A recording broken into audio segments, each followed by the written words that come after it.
What's up, Embody?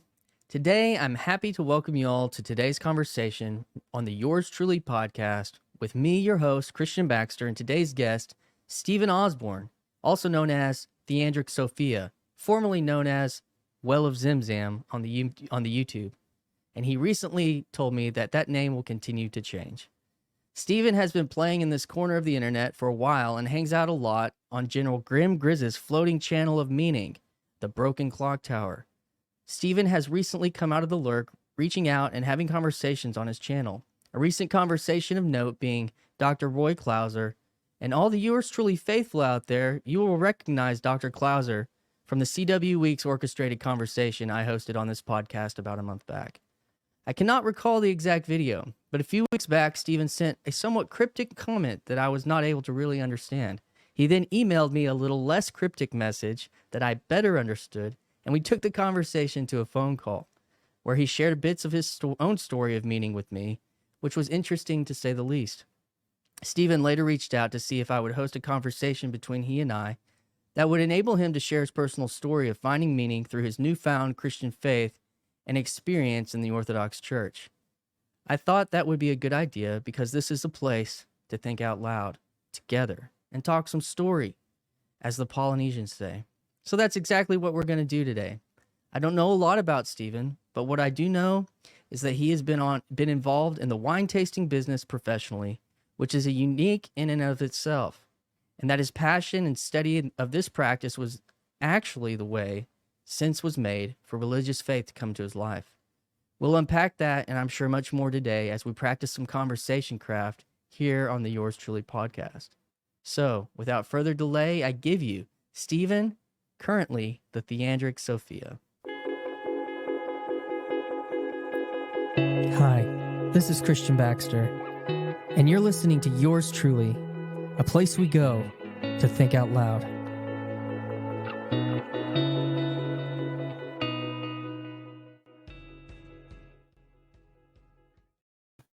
Well, good morning, Stephen. Hey, Christian. Hey, man. Thanks for having me. You're welcome. So, yeah, we, as things do on the internet, kind of bumped in and, splashed around a little bit, and we find ourselves here today. So, I was originally going to do something like this with Chad. Okay. Like 3 months ago. I wasn't ready. Yes. I feel like I am now. Why do you say that? Why wasn't I ready? Yeah, why didn't you feel ready? I was about to be baptized. Was going through a lot of change. I had been to my first church in my life only 7 months before. Okay. So I was going through a lot of stuff. And I thought it wouldn't be fair to give a rendition of myself sort of in such. I mean, you see how I am with my channel. So there's a flux there already, and I kind of live in that. But it was too much to that. It would have been fair. Gotcha. So how long have you been kind of in the corner? How long have you been playing around on YouTube? Oh boy, maybe YouTube, like seriously, maybe 2 or 3 years. Not long. In the corner, maybe a year and a half. How did you kind of find your way in, and who were you listening to? How did the algo kind of work its magic? I actually ended up seeing Jonathan Cardo in person at a local seminary. And so then I started looking at the YouTubes. And then that led to Jordan Peterson. This is not a normal route. And then somehow I got Grim. And I have a very mystical kind of nature. So Grim was for that. Yeah. Yeah, he's. So I guess mainly through Cardo, who's also has a mystical quality. Yeah, for sure. So I'm not, and I want to. We'll get back. This will be a part of your story, but you are involved in the wine tasting business up northeast. Well, I'm a winemaker and a distiller. Yeah. Correct. Okay. All right. So so distilling, that's like That's more like whiskey or liquor, right? Yeah, I make whiskey. I make a lot of things. I think I have 86 different products that I make in my distillery alone, 30 different ones. Wow. So I make a lot of things. Make a lot of things that you taste. Busy Things guy. that you taste. So yeah, man. Well, let's get into it. However you want to. You know, so you said you didn't go on to Chad's channel because you were kind of waiting to be baptized and you wanted to be through that I was process. waiting to settle a little. I'm sort of work in progress as it is, and it was just way too much time. I haven't. You have it. Say that again. I said I haven't echoed. You have it. No, but that may help us. Let me fix something because the audio is a little bit garbled, and that's probably on my end. So maybe because of that echo on my end. Yeah, that's better. Oh, All that's right, much man. better. Oh, that's much better. So, my apologies. Yeah, man. So your story, like, where do you want to start? I'll start it this way. My oldest memory is of flavor. It's an aroma of wintergreen, and I was on an island in Quebec, and the island in just completely primitive island that my great grandfather had built a cabin on, and he was a surveyor, and he had surveyed for a logging company, the region, and in payment they gave him whatever financial was, but they also gave him an island, and they dragged a bunch of logs over and threw him on the island and said, go for it. And so he built a cabin in 1895 on this. It was pretty uninhabited. I think there was only 2 other cabins on the lake. Anyway, my father ended up being the owner of it. And so we would go to this and take care of this and fix up this cabin. And I don't know how old I was, but I couldn't have been more than maybe 3. But I remember on that island, only the memory of like the pine needles in the sun, that smell. But on this island, there was lots of wintergreen, and the wintergreen would come up through the pine needles. And it's a small little plant with these very sort of almost luminous looking leaves. And if you crush one, you have the wintergreen. And I think that probably should have told me something that stuck, but it didn't. And I have a cat here. Sorry. I have, I have a stray cat that I've decided to take in, and he's very happy about it. Yeah. So I have a really good memory for flavor, and it ends up that I'm synesthetic for flavor and color. So it's not that when I smell something, I see colors, but if you ask me to describe aromas, I often use colors. And then a lot of my old memories are aromatic memories, right? So of flavors and tastes. And I think that very much so that wintergreen and those pine needles in the sun on that island that my great grandfather built a cabin on was my first sincerely religious experience. But it may have been the only one from my childhood. I don't remember anything quite as powerful as that.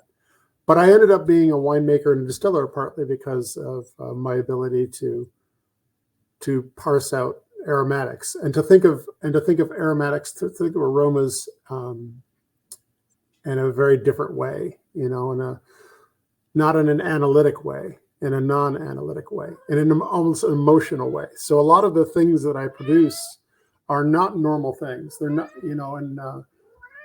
which is difficult commercially, but is very rewarding personally.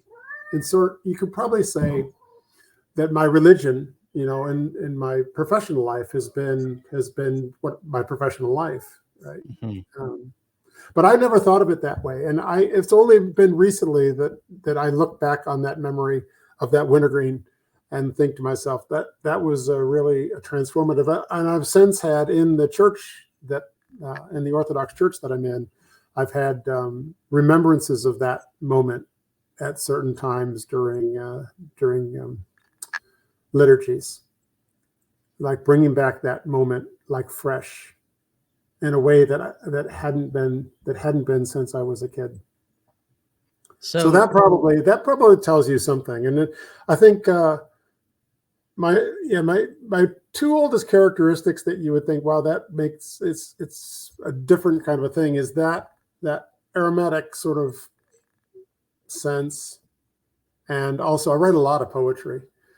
Like I write a lot of poetry, probably, a couple hundred poems a year or something, lots. So I've sent you some because it just like, so I think those two things, would sort of line me up as having a sort of religious tendency, perhaps, or at least a mystical one.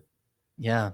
So ending up in the Orthodox Church with its semi-mysticism is probably seems normal. So before we get to that, because we had we talked about that briefly, a few weeks back, but like, you started out telling this story about your grandfather and that experience. Well, what was growing up like for you to do kind of the PVK randos thing? What was life growing up like for Stephen Osborne? It was very good. I had my mother had grown up a Mennonite in southern Indiana. And my father is from an old family of Anglicans, went to Nova Scotia during the Revolutionary War because we were on the British side. So old family, like in Boston. And my mother, as soon as she could, she ran away as fast as she could from being a Mennonite. And I never really knew why. I just assumed because it was repression, because she was a woman. She never really talked about it at all. We never discussed religion. And my father is an atheist. So, and my father's a physicist. Like he was like not a sort of a theoretical physicist, but serious physicist. And so I had but my mother also is a fine arts painter. Like she does paintings. So mom is an ex-Mennonite fine arts painter, and my father is a pretty serious physics guy. So that's what it's like for me. It was kind of nice. I had a nice artistic, I could be artistic, and then mom would understand, and dad would look at me like something was wrong, and I could be analytic with dad, and that was fine too. So I always, growing up, I was kind of the translator between my parents. I ended up being the translator. I'm the only one in my family that is talkative at all. He was very quiet. It used to drive me crazy. So that's probably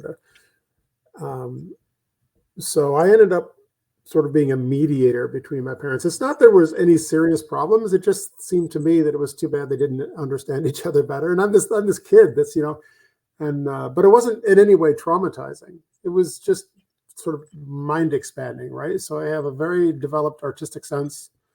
And I know a lot about science, right? And I like both pursuits. And I think pretty happy. I was always good academically, and had good friends in the neighborhood, and we had a lot of fun. And then we got into high school, and we all joined the swim team.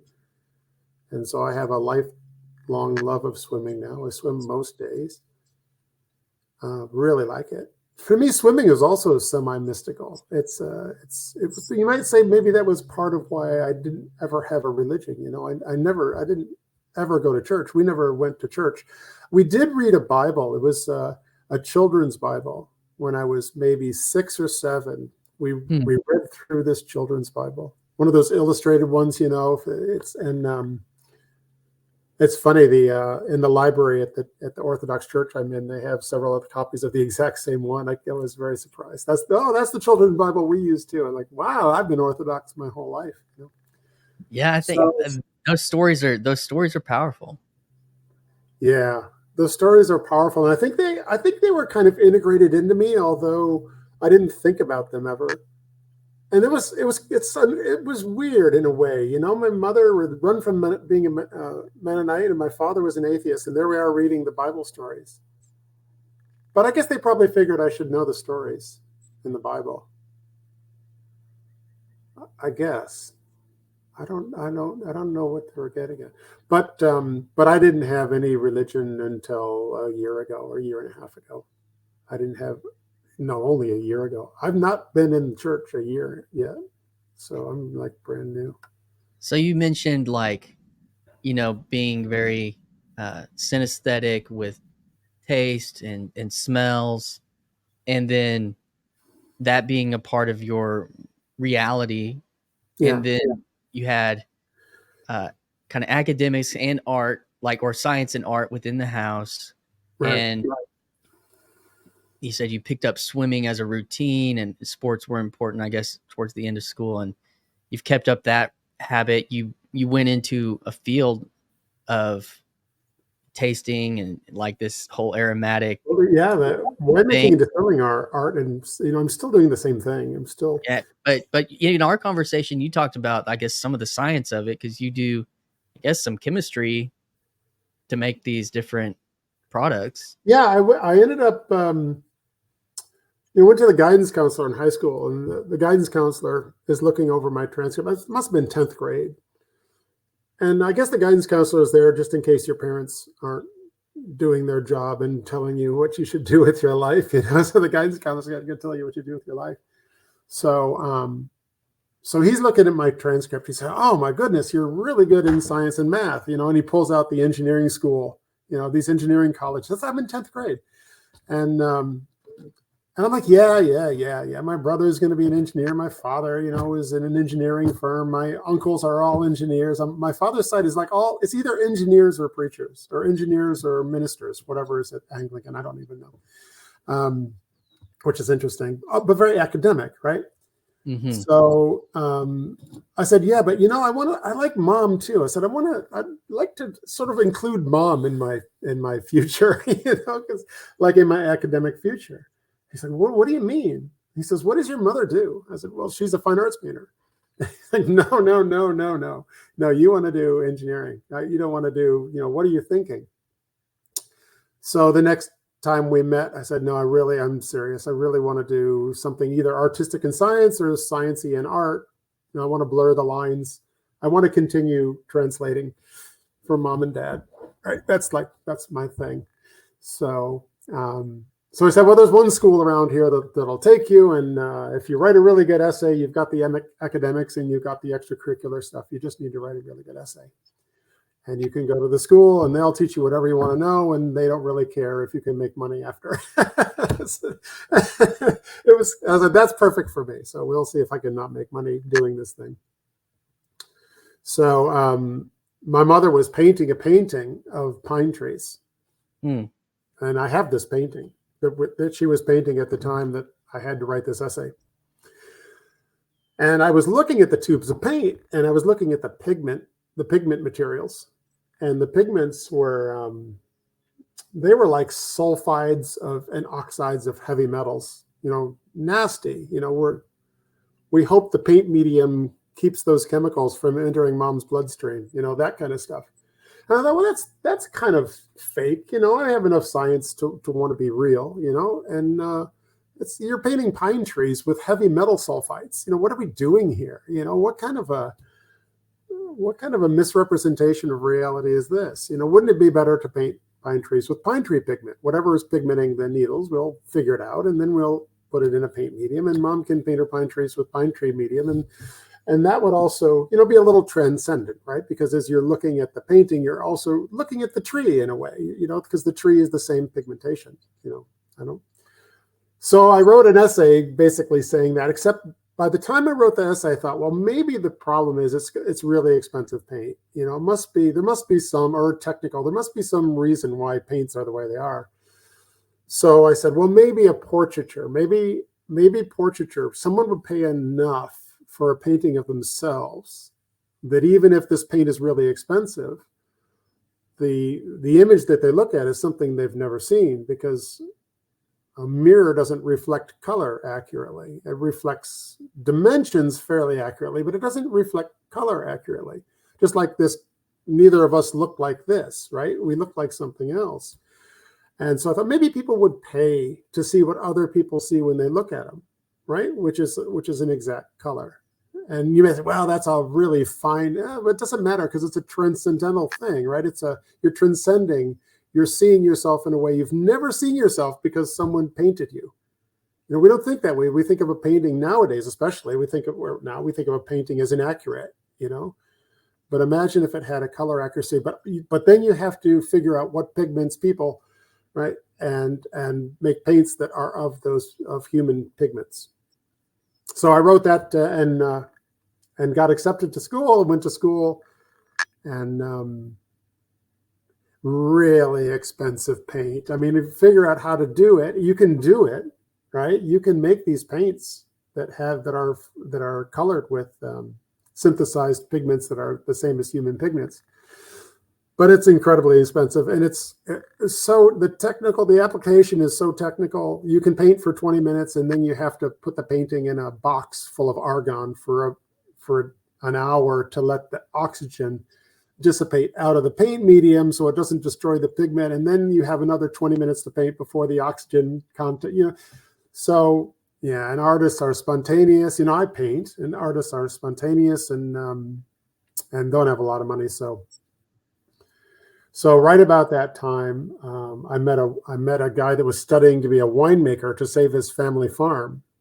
So in upstate New York, his family had a grape farm, and Coca-Cola was buying. There's a bunch. This is in the Finger Lakes of New York. I don't know if you know anything about the Finger Lakes of New York. So all these little farmers who for 2 or 3 generations have been growing grapes for the local little wineries. Suddenly Coca-Cola decides, if we buy all these farms, we can lower the price of the grapes and we can make cheaper wine. We can sell more wine. We can make some money. So some of these farmers said, well, no way, we don't want to sell out. But how do you not? I mean, it was hard because the price of grapes was dropping as Coke was buying farms. And so what my friend's father did, this guy that was studying to be a winemaker, his father went to Washington, D.C. and said, right now I can't sell directly to consumers because there's this law in the United States set up after Prohibition that I have to go through distribution so that we can control alcohol. So we can control alcohol through a distribution system. So you have to go through a distributor. But a small little farm making a little bit of wine is never going to attract attention in a distributor catalog that has international brands. So give us a break. So in 1978, there was this thing called the Farm Winery Act. And it happened both in the federal government and then in a bunch of states governments. But all these little wineries you see, all these little distilleries, all these little breweries, they exist because of this guy's father. He's the one that got it started. So that's why he was in school to study to be a winemaker, to add value to the grapes so that you could grow more expensive grapes and still maintain your farm. You see what I'm saying? You can make your own product and sell your own product directly. And which is what I do now. That's what I do now. Just expanded into a distillery as well. But that was the next transformative thing, because he said, "Oh, what do you know about wine?" I said, "I don't know anything about wine." I said, "I know a lot about color chemistry." And he goes, "Oh, that's interesting. So come on to my house tonight." And so I go to this guy's house, and his father's there with a couple of the grape growers in the Finger Lakes region and a bunch of winemakers. And these are all struggling people, right? They're struggling because grapes have dropped. And so there they start pulling out their wines. But not only that, they've brought the food to go with the wines. They've made food to go with their wines from their gardens, right? And if they need meat, it's probably venison or turkey from they've been hunting. So they're like on the edge. I'd never seen anything like this. I came from my father was a chief engineer in an engineering firm, so I was that sort of solid middle class guy. I've never seen anything like this. But anyway, what happened at that dinner was I realized that, and this is an interesting thing, is that in wine, the chemistry of color in wine is very intimately related with the chemistry of flavor. So I, in effect, was a wine flavor chemistry expert, right, without knowing anything about wine. So yeah, like the most basic being red and white, Yeah. but everything there's in colors in white, right? There's yellows and greens and things in yeah. whites, right? So anyway, that worked out well because, right, and that's also beautiful, sort of transformative, and then connecting back, to everything that in my past, I could now do this thing that hopefully we can sell alcohol, right? I mean, this is not like making paints for artists that they can't afford. So I thought, well, we can do flavor chemistry. I'll do flavor paintings. Right? This is what a cool thing, right? We can do flavor paintings. So I'm still doing mom and dad, right? Except instead of doing fine arts paintings with visual paints, I do aromatics. So I'm really an aromatic artist, right? Which is kind of a thing. And when you were doing the Drew one yesterday, I don't know if you looked in the comments there. I'm going nuts because there's so many. All the corollaries are there to aromatics, and it's actually how I ended up in the Orthodox Church was through this aromatic thing. So graduated college. How are we going to do a wine? I don't have a lot of money, and these things cost a lot of money. So basically, it was about 30. Well, it was like 25 years from that epiphany, having dinner before I had figured out how to build a winery and a distillery. So 40 years. So or 25 years before you figured out how to do what? Well, I didn't have any money. Yeah. Right. And the way that what I wanted to do paintings of flavor. So that sounds suspiciously non-commercial, Yeah. If you go to UC Davis and study winemaking like I did, they're going to think, what is going on with this guy? Why doesn't he just make wine and have kids and send them to UC Davis? Right. Mm-hmm. And I thought, no, I want to do art. I want to do this art thing. So I ended up back in New York. And then how do you get a bank interested in loaning you a lot of money? It took 20 years to get enough cred to be able to go to a bank. My wife and I haven't mentioned my wife, but my wife and I, to get enough credentials that you could go to a bank and say, legit. We're legit. We're legit. We want to do something very different. It's not going to be as profitable, and we're going to be upfront about it. Yeah. I don't like being deceptive, and my wife is much less. She just is not deceptive. She won't be deceptive. So we're in the bank trying to get a big loan for something that is kind of shaky, and whenever I say something that sounds a little too enticing, she says, "Oh well, Steve's." Steve's trying to make it sound better because he wants your money. And I'm like, oh my, yeah, seriously. Well, yeah. But if what's the point? What's the point of deception? So what does it look like? What's the point of having heavy metal sulfides painting in your pine tree pigment? Why don't we be more truthful about this? But anyway, we ended up getting a bank to lend us way more money than they ever should have. I don't know. I'm still surprised that they lent us money, but we had bought some land before 9/11 near New York City. And then post 9/11, the value of the land had gone 10 times. And so we financed this place on a bubble of the land price, really. It wasn't that we were really good at telling the bank how they should loan us. It was that they looked at the piece of property and said, well, when this fails, we own this really nice piece of property. We see the asset beneath the ideas. So yeah. So y'all been doing this for almost 30. We've been here like 20 years now. We've been open 20 years, making just, like I said, we have like right now it's 86 different spirits. So I have 86 different paintings for spirits, and then somewhere around 30 different wines. Wow. So, do you have a favorite that you've made? People ask that all the time. I have in the eastern. So I'm in New York. So in the east of the United States, we have a native grape variety, and it's Concord, right? It's sort of like Scuppernong. You must know Scuppernong down in the south. Do you know Scuppernong grape? No. I Anyway, don't so we have this grape Concord, and you know Concord. Muscadine. Muscadines, yeah. So Scuppernong is a type of muscadine. Mm-hmm. So you know how those muscadine grapes are. This is not a standard wine, and they're usually really, really sweet. Mm-hmm. Right? But sweet wine is never, it's not a natural thing. Sweet wine is a winemaking choice. And when you make a wine sweet, you have to chemically sterilize it. Mm. So that's not ideal.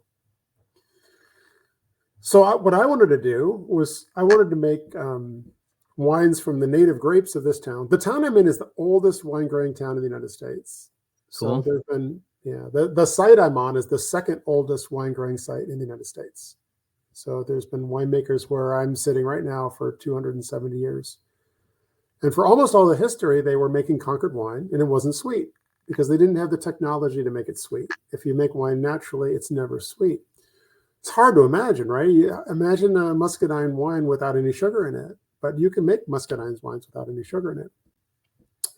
And so I thought, well, I'd like to do that. I'd like to make because the truth thing, right? Why bring in grapes that are native to Europe, spray them until they think they're home? We have the spraying problem in food, and it's partly because we're not using native genetics.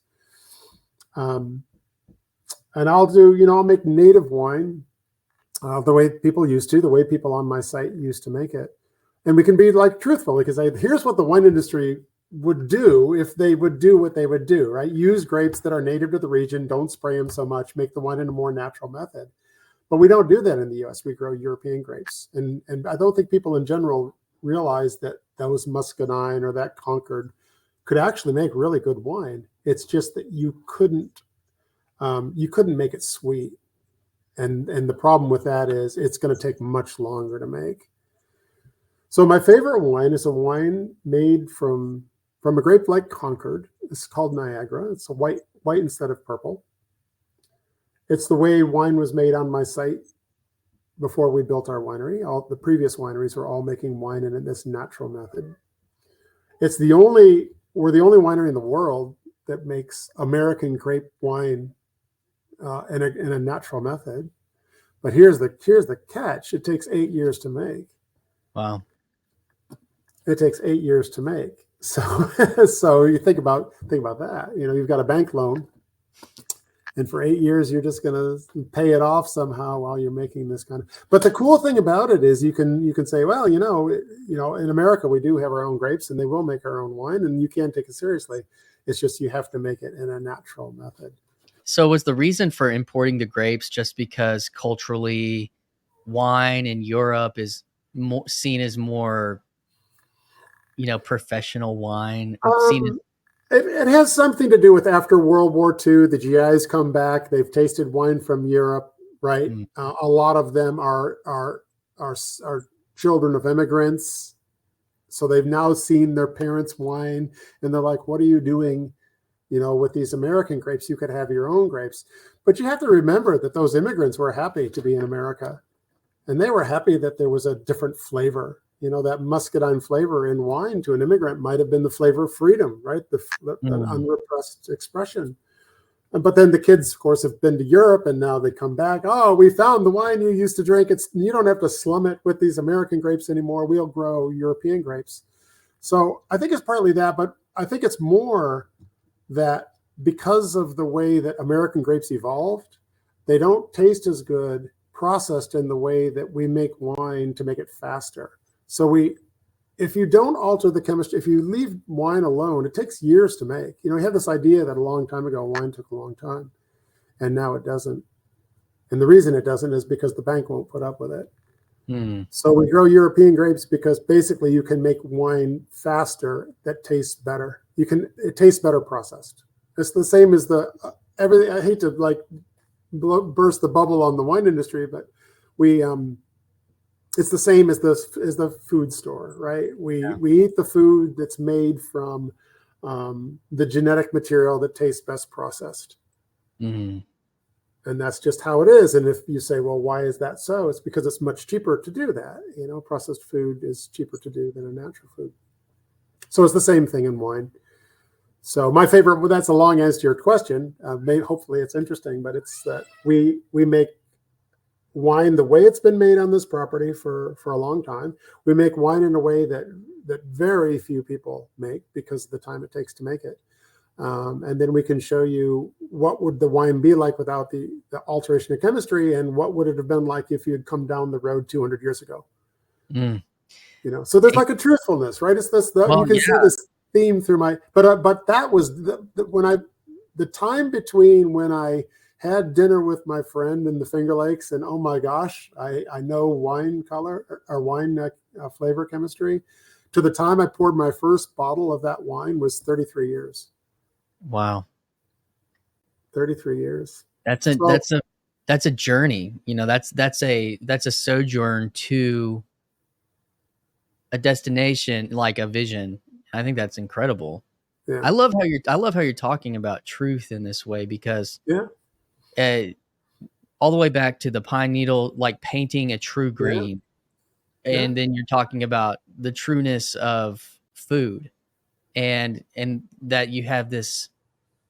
We're not talking about necessarily if this idea is true, but we're talking about how true of a color is this? How true of a taste is this? And I love that so much. The idea of truth has long been with me, and for better and for worse in my own journey. But that's, even yours truly is a play on that. Right. So there's this connection to a true way of being, like, that's always been driving you. Yeah. And I think it's partly because I've been very open to receiving that idea of truth and not been daunted by how difficult it would be. Because what's the point? I never understood the point of being really deceptive. It didn't seem like it would take you down roads that you would eventually have to come back. So why not just? Of course, it's difficult, and then the I guess it's a fast reward kind of thing. But I don't. Yes, it is. I never thought. I don't know. I think I pursued this path, not an easy path, right? But it never felt like it was. It felt difficult, but it never felt like it wasn't right, or that it wouldn't unfold for me. I always thought it would unfold for me. Now, sometimes it would unfold in ways that I didn't foresee. Like I didn't foresee a distillery, and I didn't foresee Orthodox Church, right? But I think it's all the same sort of thing. In the distillery was sort of the bank's idea. The bank is like, well, your wines are kind of funny, but can you make bourbon? I'm like, yeah. Bourbon's about the easiest thing to make. Also, it's easier to make than beer because you don't have to make really good beer. It's great. You just have to have new oak barrels that are charred, and we have a lot of trees in the U.S., right? So we can do that. It's not to say the bourbon can't be good, but just that it's. So I said, yeah, I can make good bourbon. Probably in a year, I can make something that we wouldn't have any problem selling. And so the bank said, well, if you do that, we'll finance you. Gotcha. We have in my small town, we just are building a barrel making facility. Oh, really? Yeah. Yeah. I think it might be for Jack Daniels. I'm not sure. I can't remember. But I mean, we're in Arkansas, and right. A lot of barrels come from Arkansas, Missouri. Mm-hmm. For mine, you're going to laugh at this. For mine, I use locally grown trees to make my barrels. And that's difficult. You have to find someone to go out in the woods and chop the tree down and let it sit for 3 years to dry and then take it to a mill, and like we're talking 1 or 2 trees, not. But there's a different flavor profile, right? The woods up here grow a different flavor profile than they do in the South. So again, if you want to be truthful in your bourbon tastes more like a barrel than it does like the corn. In fact, it really doesn't taste like corn. We never brag about the corn. The label never says where the corn's from. On wine, you have to say some province, where is this thing from, or we're not going to take it seriously. But in bourbon, it's not corn, it's the tree. So, when I go to a distillery and they say, oh, we're using local grain, I said, well, what about local trees to make the barrels? Then it'd really be. And it never happens because the barrels that I have made for me end up being about maybe $600 each. And I could buy ones from the South for $300 for half of it. Oh, yeah. So, but again, you lose, you're going to lose some of the truthfulness, and plus it takes you on a whole road because people want to say, well, how could the oak be different? Like, what would be different? Well, there's different levels of resins in the wood in the North and in the South. Well, what does resin have to do with it? Well, the resins react with the alcohol and produce a variety of cinnamon and nutmeg flavors. Right? Yeah. If you talk to any whiskey aging expert, those lignin, that resin in the oak, it becomes everything because of that reaction with the alcohol over time. And the trees up here have easily double the lignin of the trees in Arkansas. So right, alcohol for me, I grew up Baptist. So Yeah. we didn't do alcohol, but when I turned 21, I was like, I'm ready for this. So I wanted to try it out. And so my dad is adopted from Korea. And are you aware of like Indians and Asians having Yes. called like Asian flush? Yes. So I found out that I don't have the enzyme that helps break down alcohol as quickly. So it does. I'm a cheap date. Yeah. I found that out the hard way. I was like, man, they're like, yeah, you take a couple of these, and I was like, really sick. But it's even for me, like the journey with alcohol has been like an experiment of, well, what alcohols do I enjoy? What alcohols do make me less sick? What are easier for my body to process? Right. And I actually, I haven't, because I don't drink a lot, but I think wine is, I'm trying to, whiskey is easier for my body to handle than even beer. Yeah. Because I think it's less dense and, as far as it's more pure. It doesn't have proteins and things in it that you may have problems with. So that's been my. When I was growing up, so my father had a liquor cabinet that he never seemed to use. Mm-hmm. I think probably there for when friends came over, he could offer him a drink, and I used to taste everything in there to see. But I never liked the feeling of drinking too much. Yeah. Like I don't like it. Like that. It's not that I feel sick. It's that I don't like it emotionally or something. There's something there. So I'm lucky. I couldn't be doing what I'm doing if it weren't for that built-in restraint. But I'm a flavor guy, right? I want to make flavor paintings. I don't want to eat the paint. I want to paint. I mean, it's the for story. Me, alcohol, here's the thing that's really cool about alcohol. Alcohol is to flavor like light is to color. Like you have to have light to see color properly. If you're looking at a painting in a dark room, the door to the room is open and the light in the hall. It's like I can sort of see maybe it's red, and then you turn on the light in the room and it's maybe some dim light, and I can see that's red, and then you put a fancy light on it right over it, and oh wow, that red actually has all sorts of different shades in it, right? So the more you illumine the pigment, the more detail you can see. And it's the same with alcohol and flavor. Alcohol lights up flavor because it vaporizes flavor into your senses. And so I always look at it that way, that my wines are sort of like paintings in the Louvre, right? There's a dim light so that we don't destroy the pigments that were put on the canvas 400 years ago. But my spirits are like fine arts paintings, or like modern art, like going to the Modern Art Museum. Bright colors, big bright lights. So I tend to make spirits that are a little bit overproofed from what people are real comfortable with in their mind, because I'm trying to light it up. I'm trying to put a brighter light on it. And usually if they don't look or if they don't know, they won't realize, you couldn't tell if you were drinking 82 proof versus 90 proof. I mean, you just wouldn't be able to tell. Yeah. But the image of flavor, the flavor image is very different at 90 and 82. So That's I think of alcohol as the medium of flavor. my wife. She doesn't like drinking too much because she doesn't like feeling out of control. Yeah, Which is that's probably my thing too. Yeah, and for me, it's because it's painful. So like, Yeah, right.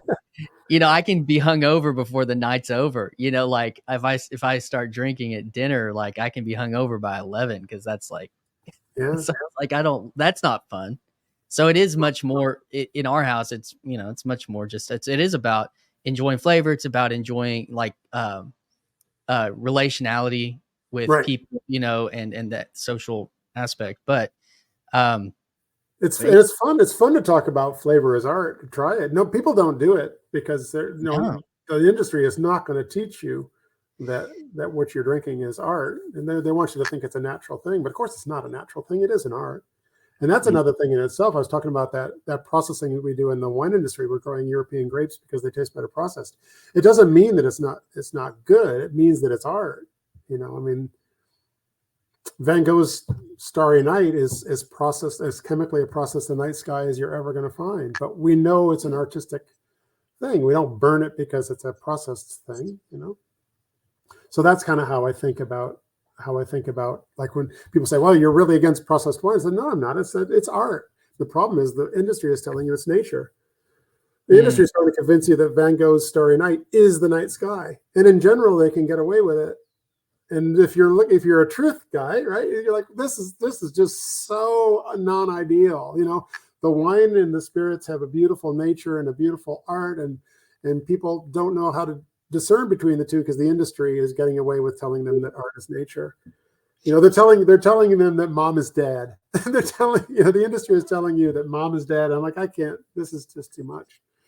That makes me wonder if your attraction to Grimm is based on his history of being a truther and loving, like what is the truth of reality, like in society. Probably, and his mystical, his non-revealing, and because I couldn't figure out what he was talking about, when I first started listening to him, I'm like, I mean, something in me was figuring it out, but it wasn't my conscious me.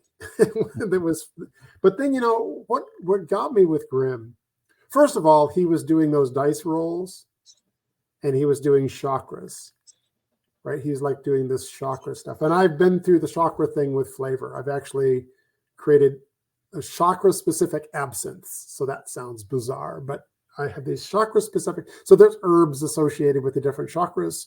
And I was accentuating herbs that are used in absinthe to make chakra specific herb enhanced absinthes. It was a lot of fun. I was really trying to get better conversations with my customers by igniting a sort of a religious sense in them. And I didn't think that my customers were Christians. I thought that they were more really interested in Eastern religions, right? Because that seems to be what you see more and more of. So I thought, well, I'll create these chakra specific absinthes, and I'll get better conversations. I'll get religious conversations, and then I can say, oh, well, did you know the chakras are aligned to spices, and then they can teach me something, because and I thought this is going to be great. So I went through this. This was before I found the church, right? I was sort of playing around with that. And what I discovered, it was really funny. What I discovered is generally for my customers, when I gave them this idea and presented them the flavors, generally what came out was they would shift the conversation to Christianity, right? They didn't really know a lot about chakras. It's surprising. It surprised me. But they would shift it towards, and I thought, I should probably do some spirits that had some kind of Christian theme to them.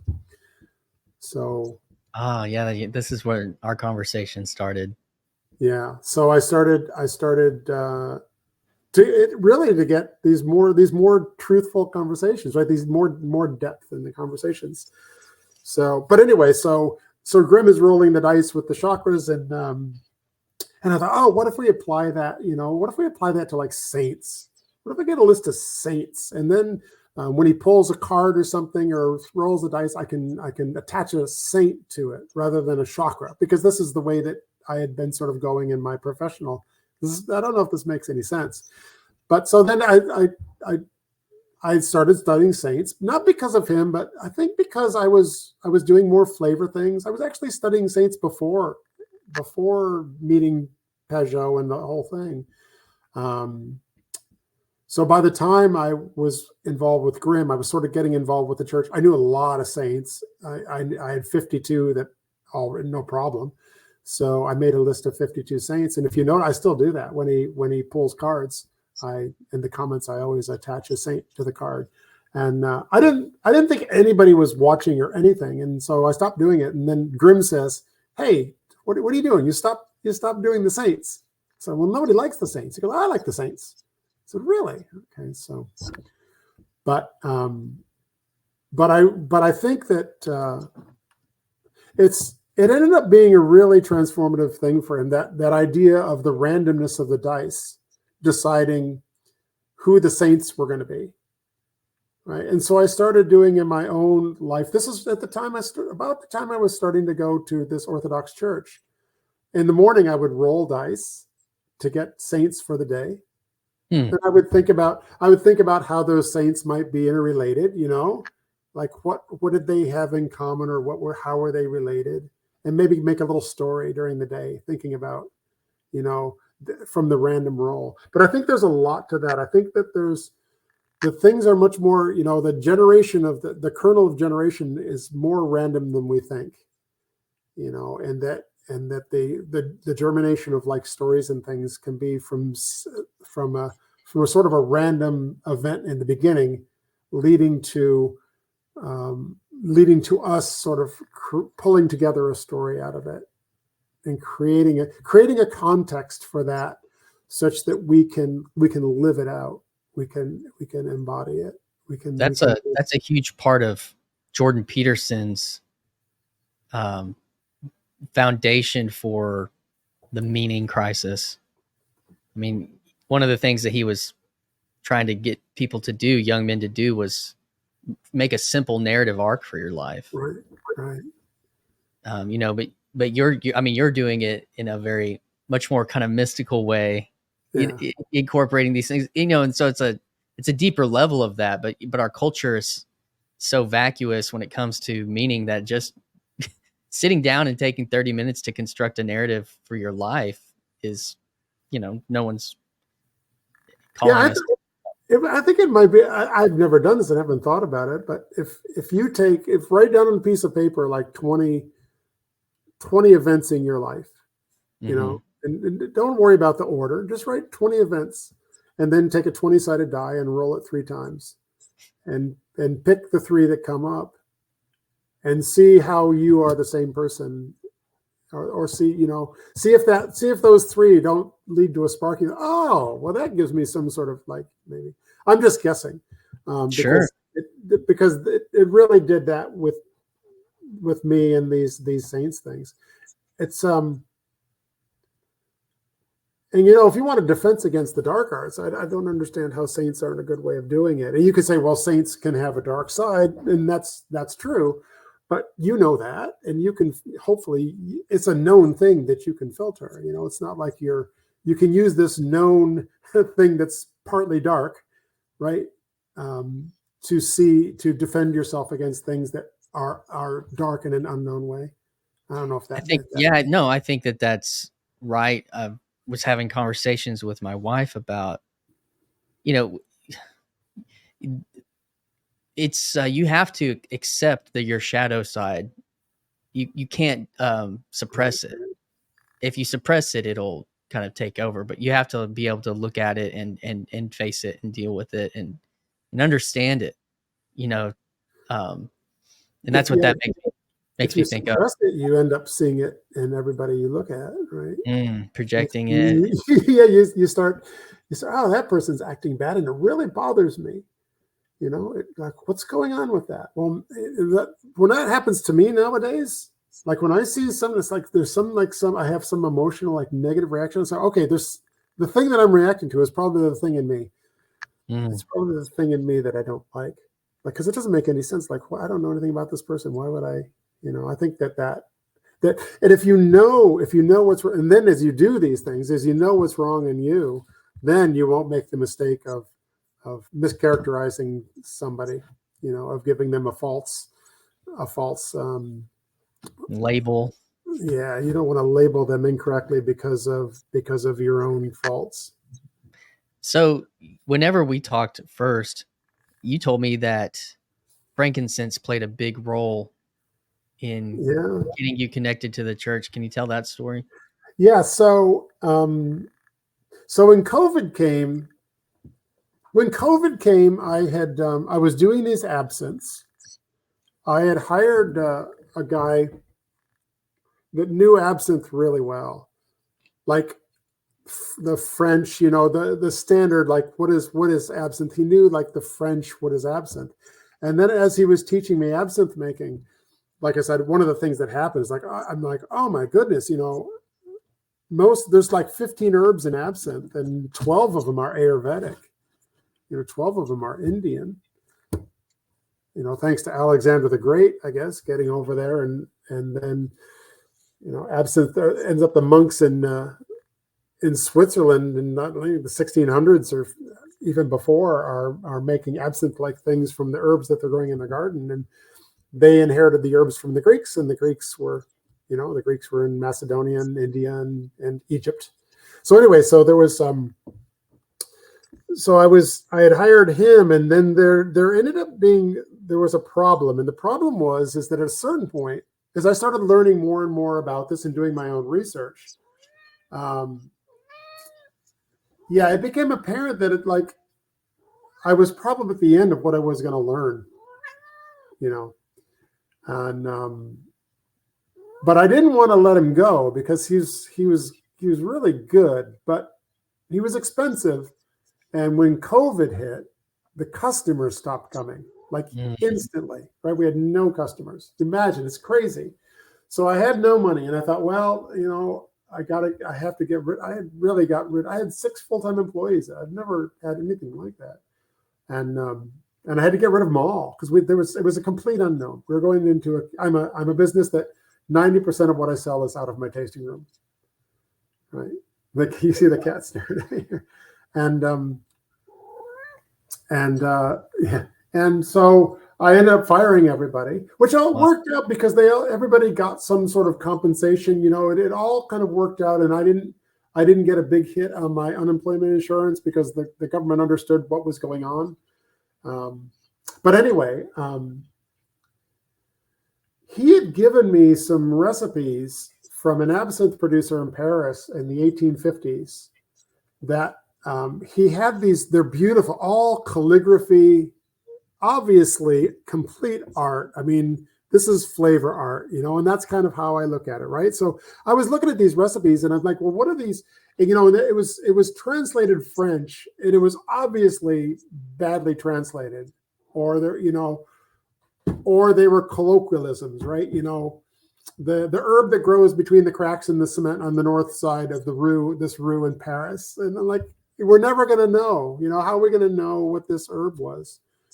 And then in looking at those recipes, a lot of the things were now known carcinogens, right? So we can't do that, or endangered species, so we can't do that. So there was I can't tell you how beautiful the way that these were written out. It's obviously these people that did this were just total art. It was flavor art. It's obvious. So I was really happy, but you can't translate these things. And we were working on trying to translate it. And he had 20 years with these recipes. I don't know why he eventually hadn't found somebody.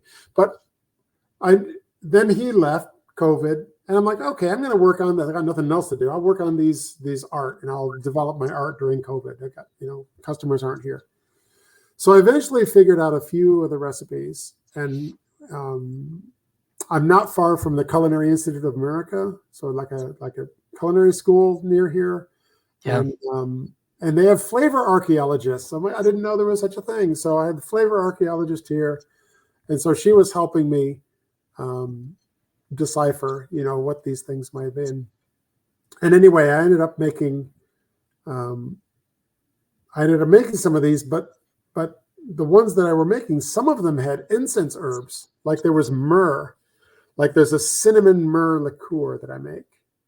Right. So myrrh, and then frankincense came up, and I think we don't realize it, but it wasn't that long ago that people were flavoring food with incense.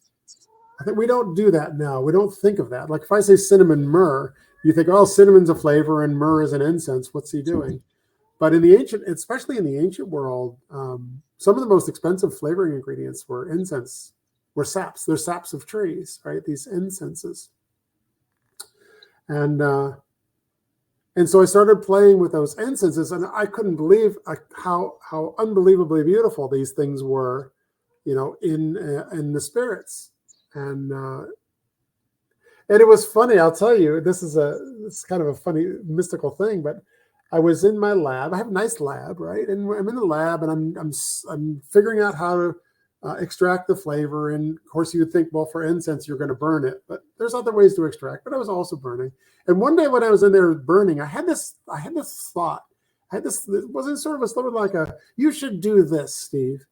And it's like, you should go out into your main room. So the distillery, the main room where the stills are, it's like a little cathedral. If you saw it, you'd be like, well, this is a religious space, And I had this, like, you should go out in the main room and turn all the fans off and burn the incense and just let the incense arise. So the Orthodox is a prayer, let incense arise like our prayers, right? Mm-hmm. So I did that, and it was like, well, it's kind of neat. And then I had a couple part-time employees at that time, and they'd come in and go, oh, that smells great. This is great. You should do this all the time. I'm like, oh, okay. So, but I ended up winning some awards for these spirits, and people were surprised, like, what is this? And so how does this work? But what I found was that I didn't have any like buddies. I didn't have any like incense flavor buddies, because it was too strange, and nobody who's working for somebody that's trying to make money making bourbon is going to entertain the idea of you flavoring a spirit with frankincense. And why would I spend money on this project that nobody's going to know what you're talking about? So I started researching my own, like who takes incense seriously, like who takes incense seriously? And I basically Googled it, and it's like Orthodox Church. So Orthodox Church takes incense seriously. Yeah. I'm like, well, that kind of makes sense, right? They burn it in the churches. And I had this experience, of being sort of compelled. It wasn't really my idea. It was weird that way, just like burn this incense in the middle of your room. Normally I wouldn't have done that.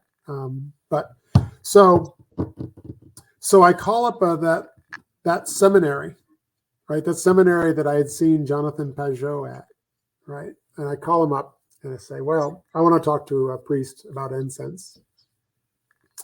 And left a message. There was no one, and nothing in a week.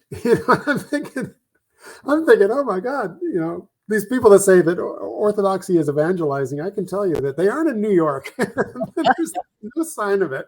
I was all like, is my soul so worth so little that I don't even get a return phone call? So I called again. I got a hold of somebody. They said, well, I'll call you back. They didn't call me back. So then I was in a chat in Jonathan's symbolic world, like in his chat. And there was someone there. I guess I probably shouldn't mention their name, but there's someone there. I was watching in the chat, waiting to see maybe someone here will know something. So I messaged this guy that seemed like he might know something. He goes, oh yeah, there's a priest like 30 miles from you. Why don't you give him a call? Here's his name and here's his number. Couldn't the seminary have done such a thing? So I called up the priest, and the priest says, what's going on? I said, well, I want to talk to a priest about incense in the Orthodox Church. And he said, oh, that's great. He goes, but probably not me. Probably a more local. You want to go to a local priest. So he's already trying to get me into it, right? So he says, there's a church local to you, and this Father Eric, he's great, and you should go talk to him. So I went downstairs to get some iced tea. By the time I was coming back up, my phone was ringing. It was Father Eric. So this is And he said, I got a phone call from Father Joseph. I said, yeah, I want to talk to you about things. I didn't say specifically what it was. And then he said, well, come on over. I said, well, when? He said, well, how about in 2 hours? So I had my first evangelizing. It turns out he's at this local seminary. He's the in charge of. He doesn't call it evangelization, but he's in charge of attracting new people. So he was doing his job. So when I went over there, I walked in, and when I walked in, all the icons, the Orthodox Church is just coated with icons. And I knew that because I had been to that Jonathan Pajot thing at the seminary. But I wasn't really prepared for it. I thought, well, here's Mom, right? There's all these paintings. And I could tell, I knew enough about perspective, right?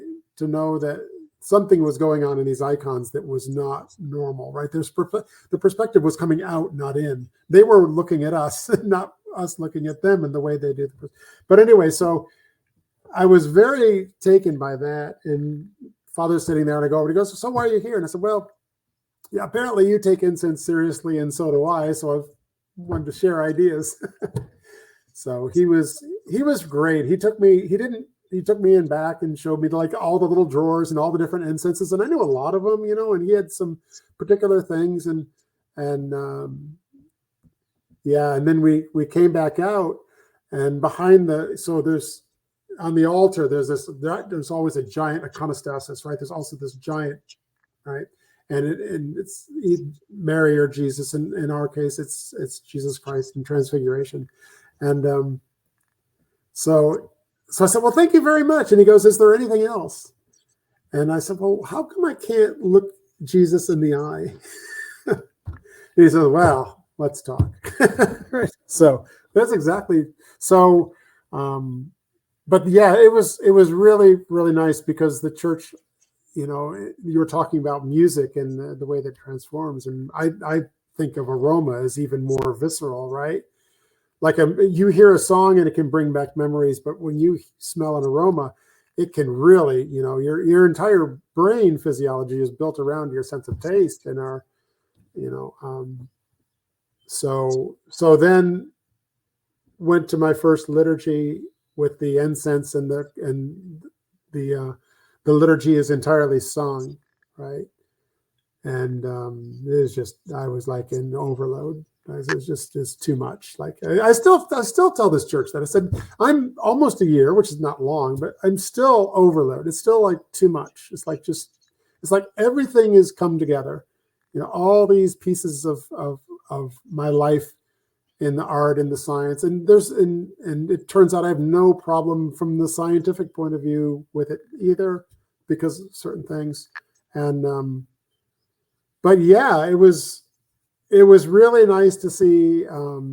It gave me a lot of ideas. So now a lot of the spirits that I produce, will have sort of a Christian theme, and we'll have these incenses and things. But it's even not necessarily that. I now know why I was sort of felt semi-compelled to burn the incense out in the middle of my distillery.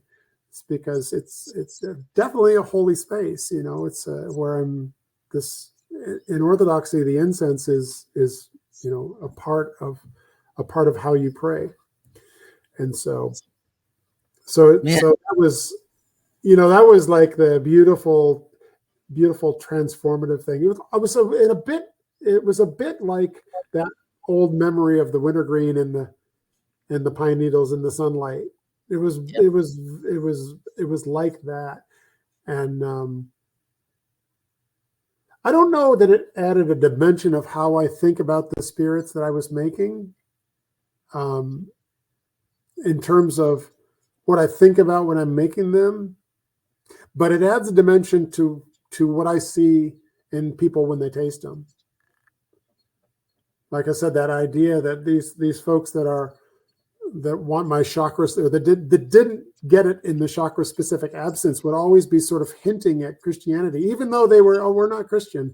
But this reminds me of, now I give that to them, and you can see, it's fun because you can see the lights come on, and they don't, and then I can sort of say things, and the conversation can can be deep quick, which is what I was looking for in it all along. There's so much there because we're talking about meaning. We're talking about deeper meaning in the conversations. We're talking about meaning, looking for that meaning in those and how do you do that? Well, let's take it to the religious space. And then, even as you've told this story, the word spirits, and that culture of spirits. And so you, and alcohol is a delivery device for the divine. Yeah. And it's, I'm not saying that it is. I'm just saying that sacramentally and in its abuses. I mean, it's like, I think that is, to use that word, it's a spiritual, you're creating spirits, it's a spiritual act. And that leads me to thinking about like the fractal nature of, well, you have this at this space, but let's take it into this, a more directly spiritual, religious space, and you being able to find that there. And one of the things, you don't have to share this, but I was curious, what did you mean by why can't you told the priest, why can't I look Jesus in the eye? What was? Well, I don't really know. I was in the church a good 3 months before I could look at all the icons, but not the ones of Jesus. And I have no idea why. Like what? We read the children's Bible. If there was no problem. It was very odd. Now my relationship is, but it was, I don't know. I don't know what to say about that. It just took, and it didn't seem like it was a lot of work. It was just, I wasn't ready. I wasn't ready for that level of unity. Maybe I was still playing around in the science, of it. Maybe, or I was still playing. Yeah, I don't know how to answer that. I really don't know. You would know more than me. You would have more suspicions. I don't know. I haven't really worried about it. I never worried about it. I told Father that, and he didn't then try to, he didn't say, well, like look at him, like it just eventually came. He had meetings with me. I'm new and brand new in the church, brand new in any church. It was my first church service was 11 months ago. That first church service, that was the first church service in my life that wasn't like a wedding or a funeral. And he met with me like maybe a few times, but not a lot, because I was off reading things, and he was pretty satisfied, and I had met other people, and so he was never concerned about that. He was never concerned about that, that wouldn't just naturally be, whatever that was would be naturally solved. So it was your investigation into incense that led you into the Orthodox Church, because they take incense seriously. And that leads me to something that I am, kind of working out in my own life, which is, and I had a long conversation the other night on a live stream that I hosted, but, as you're continuing to learn about, like, because not every church, Christian church, believes like whenever you taste the wine or the juice or eat the bread, that is actually, that anything is happening. It just is a symbol of Christ's sacrifice, where, as you mentioned, like, neurologically, how taste and smell are extremely powerful. And and for me, and they're always unifying. Yes, they're always unifying. They don't lead to a disparate. They lead to like a unification. If you think about, like it's like, unlike something like your hearing or eyesight is the worst. Eyesight is so deceptive, right? But our visual cortex is only 500,000 years old. It's brand new. It's deceptive because it's not right yet. Or I think it's deceptive because there's so much information in vision that it has to be deceptive. It's like your vision is only highly accurate in a very small center of your visual field, because otherwise your brain would be overwhelmed by it. Yes. When people are talking about like the iconography in the church and stuff, and I'm like, well, how about the aromas? How about close your eyes or the music, the music. And I don't know what the deal is with music. You were talking with Drew about that, and I don't really know how it is that we're so attuned to that. You're going into the frequencies and all that, and I don't know why it is that we're so. The scientific explanation might be something like, well, it's language, and it's important because if you can figure out what this guy is saying to you, the hunt will go better tomorrow. You'll capture the animal and you won't be injured. And so you get this way of listening to human voice, and maybe that has something to do with music. But it's also, I think, listening to. It may just simply be, you're a whale in the ocean and you're listening for the sounds, right? For the sounds of home. You're listening for what sounds like home and what doesn't sound like home, right? What sounds like a safe place and what doesn't sound like a safe place. And maybe, and all these sounds are vibrational and they all have some sort of rhythm to it just because of the way the physical world is. So maybe you start to define certain tones and certain rhythms as something that's safer. I don't know. I don't know why it would be. I know it's highly relational. Yeah. Getting in sync and getting in rhythm with a group of people or another person or a band or a church, or an orchestra. Like, well, there's the unifying aspect. Yeah, the unifying aspect of taste, and this is something for me that is becoming very important. Is growing up in a space where it really is only about the ideas or the thoughts of your faith is almost completely wrapped up in if you think right or if you know something with an idea. And this idea that your faith is connected to things that you taste and touch and see, and feel. And I think that's really where the music side of where I've come from has remained so important because it's something you're feeling. Right. Yeah. Music is something that you feel. But let's get rid of the images. Let's get rid of the smells and bells or whatever, and right. And just have our ideas and then what we feel about God, like my thoughts and my feelings. And so it's really interesting. You can do it without those other things, though. I don't know. Yeah, of course. I think it's anemic. Yes, I think it's an anemic way to approach your faith, and why I think that like that moment that. The moment of the highest moment in our worship in a lot of traditions is whenever you taste and see that the Lord is good. Right. Taste and see. Yeah, when you taste. That's an interesting phrase just in itself. Like taste is important because of the truthfulness of it, and see because we think of sight as the most differentiating. We're so sight oriented with this new visual cortex thing, right? Well, but that coming to that point in worship where all your senses are activated, you position yourself, you touch, taste, and see God, through that connection, and it transcends the idea of something to. I'm tasting God, I'm touching God, smelling God.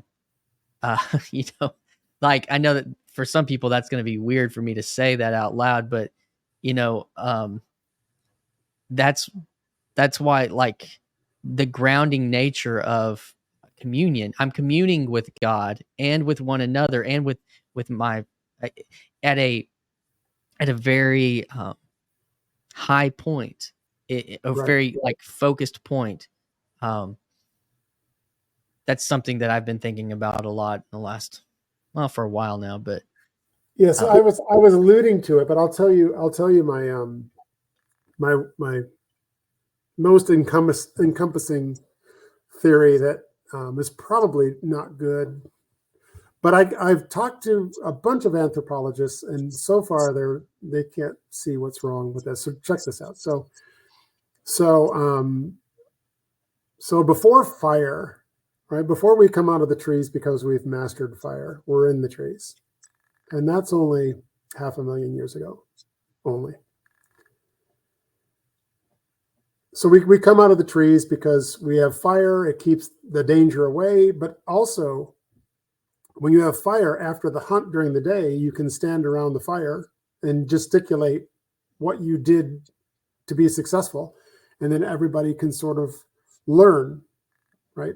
And so facial recognition becomes really important, right? We get really, really good at body language and such. And so our visual cortex just grows, because the more we can decipher what this guy is trying to tell us about how he caught this deer, the better your life will be. And so, but before that mastery of fire, and Grimm talks about that, right? That in the firelight, and the firelight has a certain flicker to it, in his theory about how the television had a similar flicker rate as a fire, and how that partly sucks you in so well is because if your visual cortex is built around a certain frame rate because of the firelight, that you can, you could be susceptible to the same sorts of frame rates. And but anyway, so you're in the trees before you have the visual cortex, and you're much more aromatically oriented. And so, it's 30 million years, like our ancestors are in the trees. So so what's the hierarchy of trees? Like, where is the place to be? What is the aromatically, what's the place to be? Well, a place that's dry, or sheltered. So some kind of hollowed out part of the tree, and maybe the biggest hollowed out part is where the chief goes, right? That's where you want to be. And what does the inside of a tree, hollowed out, dry, smell like? It smells like tree resins. So why are incense herbs in the ancient world the most expensive for 10,000, from the beginning of written history for about the next 9,000 years? Incense herbs are the expensive thing, and they're burned as holy. And what if it's simply, it brings back this memory of safety, or this memory of home? So that's like my scientific view of why frankincense would feel holy and why it would bring you to God, because the holiest place, right, for you in that world is the one that keeps you safe, or the one that guards over you, the one that guards you, and so you're attracted by that aroma thing. And I've run this by a bunch of different anthropologists, and no one is saying, well, I don't think we can remember flavors, or we can't. And none of them are saying that, because we know flavors before we're born, right? When we're born, we know the taste of things that are good and bad. We don't have to be taught. No one's teaching us what tastes good and bad, because it's notoriously difficult to define flavors anyway. So obviously we're born with some sort of flavor thing. So I think it's something like that. Now, I now think that it's a way that your prayers can be sweetened in a way to God. So you want to pray, you're always saying the wrong thing, you're thinking, well, how can I fix this? And at least in the Orthodox Church, I think that's why they're burning incense. They're burning incense to sort of sweeten your prayer, to send it to God with something that God knows, which are the aromatics. And God gives you the understanding of aromatics for things like your safety, and a world before you have good vision. So I'm I'm still synthesizing, right? The scientific side and the Orthodox side. But I don't think I talked to my priest a fair amount about this, and he's never discouraging, right? Like there's nothing that I said right now that he might at a certain point, yeah, well, but I can always sort of pull it in, right? Because I think in this much more religious way now, and so it's almost like I'm thinking that my idea of that aromatics of the tree is a certain fractal level down from the true knowledge, right? But it's a higher fractal than the one that we're living in now, and certainly now when most people don't regard incense as anything other than, it's hardly perceived as holy anymore, unless you're in a church that burns incense. Well, the other people that know a lot about incense are the ones that like to get high. Yeah. So as we kind of are coming up on our time here, so the other piece that makes me think of is the coming back to this tree, and that makes me think of like the cross or the man on the tree. Right. Like what has this journey in a Christian faith, like what has it been like for you over this last year, specifically or spiritually? Like what has that journey been like? Yeah, I felt like I've lived a lifetime in the last year. Mm. I mean, literally a lifetime. I haven't even gone through a complete calendar cycle in the church yet. But as I was saying before, it's almost overwhelming. I say to my godmother all the time, so there's just too much. Can it slow down? Can I have like less revelations? Because it's just unbelievable.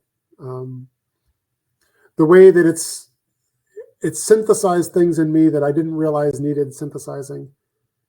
And I've always had a good sense of purpose around that truth, right? But the truth was always sort of a vague, truth is good just because. Now I have a much different understanding of why truth is good. Why is truth good? Because it's part of God. Mm. Because it's part of, it's the unity. It's the real unity. It's the truth. The way I was thinking of it was like a pointing towards God, but I wasn't realizing God. And so I think it's been unbelievable. I've, the poems that have come out of it, which is always a good sign. Tons of poems have come out of it. I've learned so many things. The mysticism of it. Now my mysticism is grounded now. Like my mysticism is completely grounded. Like this is the first place I've ever been where I can openly talk about the mystical things and have people not only take it seriously, but like they know what I'm talking about. Maybe not necessarily in my exact context, but they know what I'm getting at. I wish I had known. You can never change your life because your life would completely change, and I wouldn't want to change my life very much because it's been good.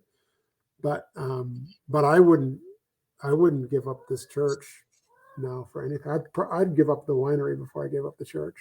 Wow, and that's a miracle. It seems like it is. It seems like, and I've had miraculous experiences in this church. I'll tell you one of them. We're running out of time, but let me tell you this one. Go for it. So it's COVID. I can't travel to Canada. My father had passed away, and I'm now the person paying the taxes on this island. And the island is not that far from Montreal. So the property taxes are high. And so my cousins who they're always joined me up there. My cousins have decided they don't want to go up anymore. And I thought, well, maybe I'll sell it. And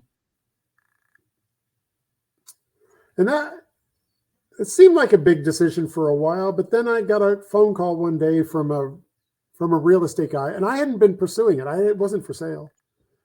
And I have a guy that's interested in buying your island. And I'm like, well, I don't know. And he goes, well, here's what he's willing to pay. I'm like, oh, what's he going to do with it? I'm not sure. You should call him. So I called this guy up. I didn't know him, but I knew his family. Like, I had been going up to this Quebec in this place for a long time. And what are you doing? He goes, I want to fish. I want to do fishing. Well, what about that thing my great grandfather built? I says, I'm going to maintain it. I said, you know how to remove logs from log cabins and put them back in? That's one thing I can do. If you ever need a guy to replace your logs in your log cabin, I'm your man. Wow. He's like, oh, no, I can do that. I'm like, really? It's like, how are you going to do that? And it's like, okay, I believe you. So I ended up selling it to him. And it wasn't that traumatic, because I know he's going to take, and he's maintained it just the way that it was and had respect for it. I took him some old pictures. I took him some 100-year-old pictures of it, so anyway, not the first time that I went in the church, but maybe the fourth or fifth time I went to this church. It's one of these churches it's all wooden, and the ceiling kind of looks like a boat. In Orthodoxy, that's pretty common. I don't know other churches, but it kind of looks like a boat. It kind of reminded me of like the cabin. It reminded me of this cabin, and I was sort of thinking, oh, that's kind of interesting. It's I sell the cabin, and I'm in this church, and my religious experience is the first one that happened near the cabin. Well, now I'm having these others in this other cabin. So one day I was in there cleaning. So I like to clean. It's crazy to me. So we'll clean the church. Okay. So one day I'm in there cleaning, and I have my Psalter. I had my Psalter with me because it's fun. I like reading the Psalms. So I would clean a little and then read some Psalms. And I had put it, it's like a hardcover thing. I had put it on a chair, but not the one I usually sit in. Like, I have one usual seat that I sit in, but I put it somewhere else. And then I went to have dinner before I came back for, there was an evening service, an evening liturgy. It was a festal liturgy. It was the elevation of the cross, festal liturgy that evening. So I came back, and I came in, and I sat at my usual spot, and my Psalter is still over there on this other chair. It's a little weird. Like, I didn't go and grab it. And really enjoying it. It's, the candles in front of the icons, right? It's dark, in the choir singing the entire thing. And it's fall. It's a night. It's cool. It's beautiful. And I'm listening, and in what the choir is singing, the choir is always mentioning like these cedars of Lebanon, the cedars of Lebanon, right? But in this one, they were mentioning like fir trees. There was a fir tree thing. And that's weird, fir trees, and I immediately, my mind was taken right back to the island. I'm on that island, and there's the wintergreen and the fir needles, right? And the warm sun. And I'm like daydreaming now about that cabin when I was a kid, because the choir sang fir needles. And I just thought it was beautiful, and then I kind of come out, oh, well, I better listen some more. They might say something else that's interesting. And then did the elevation of the cross. And then at the end, after the service, we get anointed. And then I went over, and Father said, oh, your Psalter's over there. I go, yeah, I'm going to go get it. So I pick it up, and I go back to my seat, and I'm holding my Psalter from underneath. And I felt something like on my fingers. Like, I felt something like, what's that? Like, it's something sticky. Like, I'm looking like, what's going on? And I turn over the Psalter, and there's pine sap. Like, there's fresh pine sap on the cover of the Psalter. So I look up, and it's old. The wood is old. It's 60 years old. This is fresh pine. I know something about pine sap. I've been on this island my whole life. It's fresh pine sap. So I'm like kind of freaking out, thinking, well, there's the pine sap from the fir trees that the choir's talking about that sent me back to the island. And, here's this. And so I went to the priest. I said, Father Eric, there's pine sap on my psalter. What's going on? And he just looked. I'll never forget it. He just looked at me and then he kind of smiled and said, "Well, something's going on." Just like that.